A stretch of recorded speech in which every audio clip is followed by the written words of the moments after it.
Hello everybody and welcome back to my channel. Today I'm going to be doing a video that was 4 years in the making. So yesterday, literally just yesterday, I finished the final book that I was needing to read so I could completely catch up with the Cosmere. I read The Sunlit Man yesterday. I'd been putting it off for a while, but I finally decided to do it. And I'm actually kind of sad that it's over because I now have basically no new Cosmere content to read, which is quite upsetting, obviously. However, it does give me the opportunity to finally film this video, which I've been wanting to do for a while, and that is going to be me tier ranking every single book that's in the Cosmere. Obviously, I have this formidable book stack behind me. We're going to be going through all of them, which is going to be very fun. And this is also going to be spoiler-free, so don't worry if you haven't read any of these books before. I'm going to keep my thoughts pretty general, but like still give you some decent thoughts and whatnot. So I am quite excited to get into that in a moment here, but we're actually gonna get into the tier ranking in just a second because I do quickly want to take a moment to kind of address reading order type questions that you may have. Every single time I read a Cosmere book in one of my vlogs, I always get asked, where do you recommend starting with Brandon Sanderson? I've never read anything in the Cosmere before. Do you have like a good starting point? So I thought I would quickly talk about that with you guys as well in case you are also in the same boat and you would like to know. So I'm firmly in the camp that there's really no wrong way you can read the Cosmere. I feel like all the books have such insane rereadability that even if you happen to read any of the books out of order, you can still go back, reread it, pick up on those things later. A lot of the things that you're gonna miss are just Easter eggs anyway. At the present moment, I don't think there's any super important plot information that you won't know if you happen to read them out of order, so like I just wouldn't worry about it, to be honest, and kind of just pick up whatever sounds interesting to you. However, I do have 3 starting places that I am going to recommend to you in this video. As for the rest of them, I feel like all of his series kind of exist within a vacuum, so you can enjoy them without having read any of his other series. As long as you're not reading Era 2 of Mistborn before Era 1, you're gonna be fine, trust me. I know it can be very intimidating when you like first get into it, but like reading order is really not that big of a deal, I promise you. But as I said, I do have some starting places that I would like to recommend to you guys. My first recommendation is the recommendation that I give to literally anybody when they ask me where should I start. Trust me, this is not a groundbreaking starting point. I feel like everybody kind of recommends this one, but I also recommend this one, and that is starting with the original Mistborn trilogy. I just feel like this is the perfect introduction to his work. I feel like the magic system, while it's really well thought out and it's really interesting, it's pretty easy to understand. I also just love the characters that you get introduced to in this book. This is kind of a heist-ish story that's following our main character Vin as she gets embroiled in this plot to overthrow the evil Lord Ruler that is currently terrorizing the people of Luthadel. There we go. So I think the original Mistborn trilogy is just the best place to start with his work, and it is always what I recommend. So if you want a good starting point, 9 times out of 10, I would recommend this one. However, this is actually not what I started with, so let's talk about that for a sec. Because where I actually started with Brandon Sanderson was my favorite series of his, which is Stormlight Archive, starting with The Way of Kings. I read this book 4 years ago, almost about 4 years ago. And it feels like it was an eternity ago. But this is definitely what I would recommend if you're already pretty familiar with like epic to high fantasy. I don't know if I really was, to be honest. I think the only things that I had really read prior to this were like The Lord of the Rings and Priory of the Orange Tree, but both of those are pretty long, so I was like, what's another long book, you know? The only really intimidating thing about this book is its size. Like, it is like 1,000 pages. However, it flies by, honestly. The characters are wonderful, watching their journey throughout even just this book. Like, it's a 5-book series, but like they even go on journeys just in this book. It's just so good, and I want to reread this book so desperately, honestly, because again, it's been so long since I read it. But if you want to jump into an epic high fantasy series with great characters, great world building, really interesting kind of political things going on as well, I would recommend Way of Kings. I think Stormlight is his best series overall, so if you want to start with something that packs a punch, you should try out this one. I don't know if I can stack this on top of here. This seems scary. And then the last starting point I would recommend would be for those of you who aren't like super well versed in fantasy, but you do like a kind of whimsical story every now and then. And obviously that would be Tress of the Emerald Sea. This is secret project number 1 when he was doing his Year of Sanderson a couple years ago. I personally didn't love Tress mainly because it feels like cozy fantasy, but if you like cozy fantasy, then I feel like this would be a really solid place to start. This is kind of a retelling of The Princess Bride. It's got really endearing characters and interesting plot. It's very adventurous as well, so this is kind of the other starting point that I would recommend if you want to get started with Sanderson. But again, I want to reiterate, you could really start with any of his books. You could start with Elantris. Elantris is definitely very classic fantasy, very slow moving in the beginning. Definitely has a couple of issues because it's his first work, but if you want to start with his first book. You could start with Elantris. His other older standalone, Warbreaker, would also be a solid place to start as well. It has a really interesting magic system that kind of revolves around colors. Immediately in that one, I feel like you're kind of drawn into the plot because you're following these two sisters who kind of get pulled into some interesting situations, shall we say. But there's really no wrong place to start with this. I just have 3 places that I would personally recommend, but there's really no right or wrong place to start. There's really no right or wrong reading order. I kind of just like bounced around between all of his series for the most part, which you'll see because I'm gonna rank these in the order in which I read them. And it didn't really bother me. There were some references that I did get, there were some that I did not get at that point in time, but like in hindsight, I get them. So no matter what, it's gonna be an enjoyable experience. You're gonna love it. Hopefully. So with my reading order spiel out of the way, let's get into tier ranking every single book in the Cosmere. All right, hello and welcome to my tier rankings. So a couple of preliminary bits of information. First of all, no spoilers are going to be happening in this tier ranking, so do not worry if you have not read any of these books. Number 2, I only have novels and novellas on this list. I will not be ranking any of the short stories. I feel like it's kind of hard to rank like a 25 to 50 page story among the like other tomes that are on this list. So I decided I'm just not going to do that. I also have not finished every single short story. There's one short story that I've tried to read like 5 times, and every single time I've tried to read it, I've just gotten so bored.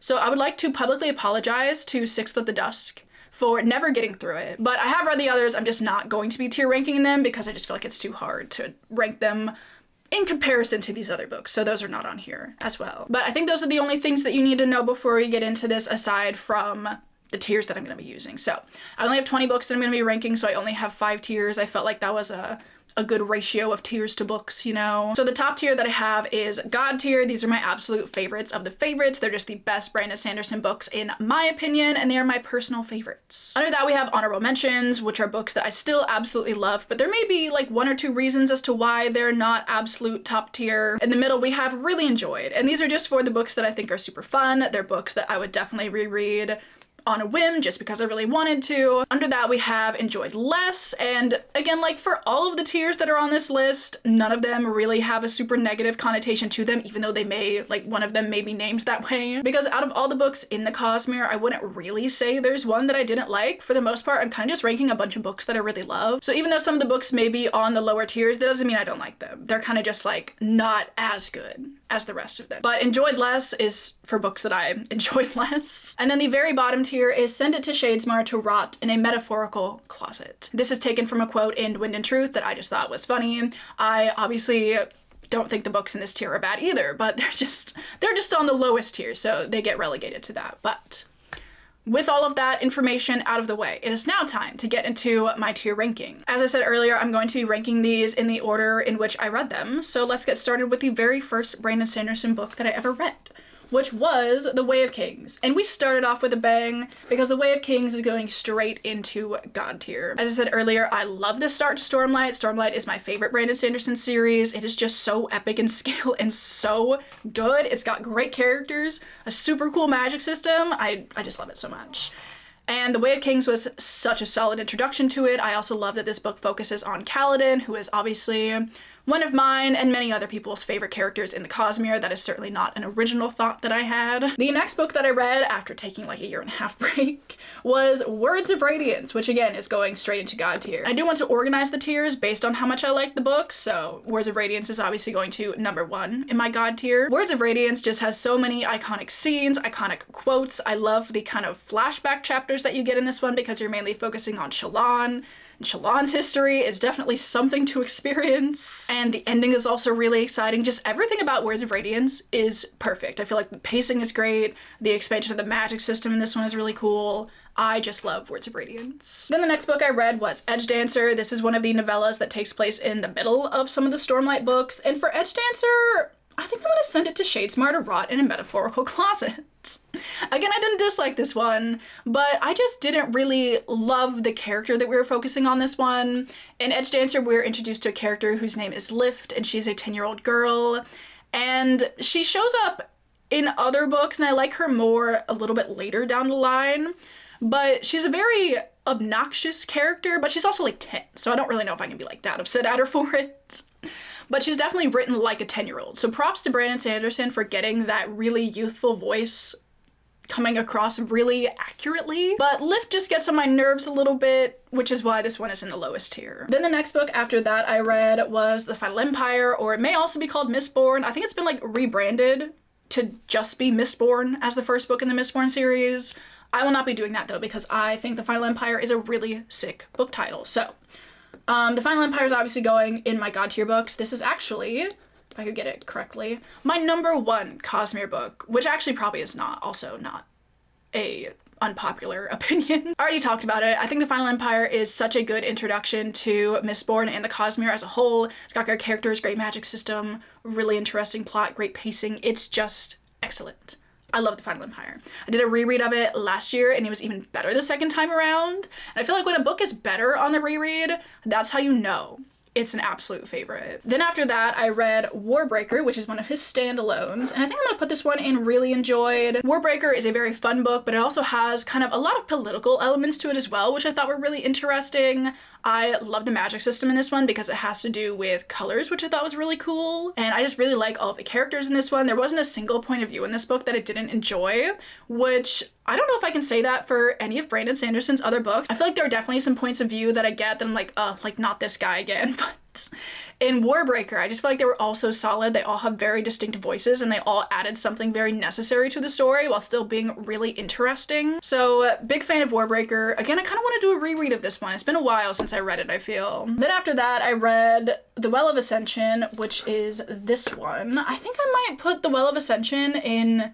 enjoyed less, which I'm sorry, I'm so sorry. The Well of Ascension is a 700-page, basically just political fantasy, and I don't love political fantasy. Like, I can enjoy it sometimes, depending on what else is going on in the story, but I feel like not a lot really happens in The Well of Ascension until the very end, which is fine sometimes, but it's like 700 pages, so it's just a little bit too long for my liking with not enough going on. I still love The Well of Ascension, but for me personally, it kind of pales in comparison to The Final Empire. Then after that, I read one of the novellas, which is The Emperor's Soul, and this one I'm going to put in honorable mention. This is a novella that takes place on the same world that Elantris takes place on, which we'll talk about in a little bit here. And this has maybe my favorite Sanderson magic system. It's just so interesting. It's called Forging. Our main character can like rewrite an object's history so that in the present it is something different, if that makes sense, which is just so creative, so unique. I'd never read anything like it before. At first I was very confused by what was going on, but like once you get it, then it's like so cool. But in this one, our character is using forging to remake an emperor's soul, basically. So instead of doing it with objects, she's kind of reconstructing this man, which is also just so interesting. I just love The Emperor's Soul. A lot of people love The Emperor's Soul. It's a well-beloved book within the Cosmere, for good reason, honestly. And then after that, I read The Hero of Ages, and I think for this one, I'm gonna put it in really enjoyed. I am not the biggest fan of the conclusion of Mistborn, even though I feel like I'm the only one who is not the biggest fan of the conclusion of Mistborn. Like, before I read it, so many people were like, oh my god, it has like one of the best conclusions ever. And then I read it, I was like, really? I just didn't like it, and that doesn't ruin the book for me, but it is a reason as to why it's like a little bit lower. But I do really like the direction that the series goes in the majority of this book, and it's a solid conclusion. Even though I didn't love like the very, very end, it's still a solid conclusion to Mistborn. Then after that, I read Oathbringer, which is the third book in the Stormlight Archive, and I think in this one, Oathbringer I'm gonna put in really enjoyed. This one definitely has some hard-hitting flashbacks in it, so be prepared for some pain when you read Oathbringer. But they were so interesting because it takes a character that you think you know, and then it turns out you really don't. But my favorite part of this book, and the most memorable part of this book for me, is the very end. It's just so explosive. I think this might be my favorite Sanderlanche of all of the Cosmere books, honestly. I feel like I'd have to reread Words of Radiance to really make that assertion, but it might be. It's just so, it's so exciting. Like, all of the Stormlight books are so exciting. Then after that, I read Dawnshard, which is the other Stormlight novella. This one I'll probably put in enjoyed less. I feel like I don't really have a lot of thoughts on Dawnshard. It introduces something that comes up later in the Cosmere that is like kind of essential information to know, but I wouldn't say I like think about this. I wouldn't say if I was doing a Stormlight reread that I would reread Dawnshard. It's a big maybe on whether or not that would happen. But there were some interesting characters that this one followed, kind of an introduction of a new character, as well as a character that you already know and maybe love. I really like this character. He might be kind of grating to some people, but I liked seeing him in a more main character role, so that was really fun. Then after Dawn Shard, I read Rhythm of War, and I think for Rhythm of War, I might put it in honorable mention. The more that I think about it, the more I think I liked Rhythm of War more than Oathbringer, even though Oathbringer does have some like really great scenes in it as well. But Rhythm of War really takes the time to kind of dig into the magic system, and it explains a lot of things in very scientific terms, which I just thought was a really interesting turn for this magic to take in this series. Because I feel like the entirety of Stormlight, you're kind of just like learning more and more and more about the magic system. And at first it's kind of, you know, shrouded in mystery as to how exactly it works. But then in Rhythm of War, it really just breaks it down. It's like, this is what's happening, this is why it's happening, and I thought that was really cool. Rhythm of War also has some very exciting scenes in it as well with Kaladin, which just made me so hyped. Like, I cannot forget how hyped I was during those scenes. Then after that, we have Tress of the Emerald Sea. This is, I talked about it. It's one of the secret projects. And this one, I dare say I want to send it to Shadesmar to rot in a metaphorical closet. Historically, I'm not a huge cozy fantasy fan, and this book is very cozy fantasy, so it just didn't really end up working for me. I also think there was a lot of humor in this one that grated on my nerves a little bit. I don't remember in what way, but it just, Tress of the Emerald Sea was my favorite. I do feel like maybe I should reread it at some point to see if I like it more, but for the time being, it goes there. Not because it's bad, but because it's just like kind of lower on my list, relatively. Then after that, I read The Alloy of Law. This is the first book in Mistborn Era 2. I'm sure as you guys know, I really enjoyed Mistborn Era 2. But The Alloy of Law is probably my favorite out of all of them, so I'm gonna put it in enjoyed less. This one definitely feels like more of a fun romp diversion from like the normal Sanderson kind of stories, which I can definitely get into. I thought it was really fun, but it just didn't feel quite as Sanderson-esque as the other books in Era 2 did, but we're gonna talk about them. Also, I do want to say and let you know, I hear the series described a lot as Wild West Flintlock fantasy kind of vibes, which I kind of agree with because they do use guns, but this series does not have a Wild West vibe to it in the slightest. I'm gonna let you know that right now. Our main characters, Wax and Wayne, used to like, you know, do the whole Wild West vibe thing before the events of this series take place, and you get like small flashbacks to that, but the majority of this series really just has the same vibe as like the Mistborn series, you know, like a little less sinister, I would say, than the Mistborn series, but like, don't listen to people when they tell you it has Wild West vibes, because it really doesn't. And I always hear people describe it that way, but I'm like, it doesn't. It really doesn't. There's one book on this list that I think has more Wild West vibes than that does, which we'll talk about that later. It's the last one. We'll get there. Then after that, I read Elantris. This one I'm gonna put in really enjoyed as well. I do have some issues with Elantris. I think there's like 300 pages of buildup, and the buildup is worth it, but it's still like, you know, half the book is buildup for events that happen. Part 2 though of the book, so good. So good, like 5 stars for part 2. And then part 3 kind of brings it down a little bit more because there are a lot of plot conveniences at the end of this book, kind of wraps up a little bit easily. I never really feared for any of our characters in this book in the slightest, but I still really loved the characters, and I did kind of end up loving the plot, and the magic is really cool in this one as well, so it's very much mid-tier. I enjoyed it, I would reread it, but like it can't go any higher. Then after that, I read Shadows of Self, which is the second book in Mistborn Era 2. This one's gonna go in honorable mention solely because the end of this book took me so off guard. It was crazy, honestly. The build up, the things you find out in this book are insane, honestly, and something I never would have seen coming. So I just absolutely love Shadows of Self. And after this, I think, yeah, we also have the Bands of Mourning, which I'm also gonna put up in honorable mentions next to Shadows of Self. I love Bands of Mourning because it has more of like an adventure-y, Indiana Jones kind of vibe to it. Our characters end up having to go retrieve this like maybe potentially mythical item of sorts, and they go on an adventure to do it. So I loved that. I love kind of the break that you get from being in the main city that you're in Mistborn Era 2. So I was a big fan of Bands of Mourning. And I think it's my favorite out of the series, so I'm gonna put it above. There, I need to do some rearranging. That feels good. Then after that, I read the last book in Mistborn Era 2, which is The Lost Metal. This one I'm also gonna put in really enjoyed. Maybe above Elantris? How do I wanna order these? Maybe I'll put like Oathbringer at the top. Then that. This feels right. Yeah, I like that. The Lost Metal was a really solid conclusion to Mistborn Era 2. I do wish there had been some more time given to some certain storylines to flesh them out a little bit more. I feel like there were a couple things that were like introduced and then we moved on and I was like, hold on, I need some time to digest that, and I was not given that time. Then after that, I read Yumi and the Nightmare Painter, and this is one of my other God tier books. It's like, you know, the lowest one in God tier, but it's still so, so good. This was the third secret project, I believe, and it has a very different vibe from Brandon Sanderson's other books. I think he takes a lot of influences from like Japanese and Korean kind of culture, which I thought was really interesting. It also has more of a romance at the forefront of the story, which, as somebody who does enjoy some fantasy romance every now and then, I thought it was really well done, actually. I feel like Brandon Sanderson really does write some decent romances in his book. They're not like, you know, crazy fantasy romance level stuff, but I typically enjoy them. And the one between Yumi and Painter in this book was so freaking cute. I loved them, but I also just loved the world and the magic that was present in this series because, again, it's very different feeling from Brandon Sanderson's other series, and I loved that. Then after that, I read Wind and Truth. I think I might put Wind and Truth at the top of Enjoyed Less. It's definitely my least favorite Stormlight book. Again, I still really, really loved it, but I just had some issues with it overall.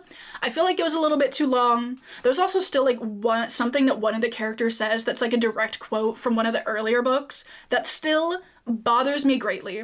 Like, it irritates me so much that he just used it again. I'm like, write something cooler to use instead of reiterating. I'm still upset about it. I still love Wind and Truth. I loved the conclusion to the first arc of Stormlight, and I'm still very sad that I have to wait like 6 years for the next one. But Mistborn Era 3 in that time, so that'll be fun.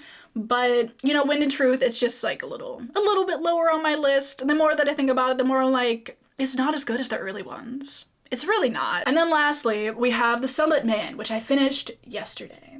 Which this one I might also send to Shadesmar to rot in a metaphorical closet. This is the book that I was talking about when I said I think it has more of a Wild West vibe than Mistborn Era 2, even though that's kind of how Mistborn Era 2 is marketed. And this one isn't. But this one I enjoyed. I really liked the general plot of our main character kind of wandering into this different kind of civilization, learning their magic, kind of helping them out a little bit. But it just didn't really have the same appeal that a lot of the other Sanderson books on this list have. Actually, I think I'm gonna put Trust above Sunlit Man. Hello, stop that. Yeah, that feels right. I kind of went into Sunlit Man knowing it wasn't going to be like an absolute favorite. I still enjoyed my time. I had a really fun time reading it, but just by comparison, it's really not as good as the other ones for me. But I could definitely see rereading this, especially later, after there are even more books out in the Cosmere, and maybe getting a little bit more enjoyment out of it. But it simply was not a favorite of mine, especially compared to the rest of these.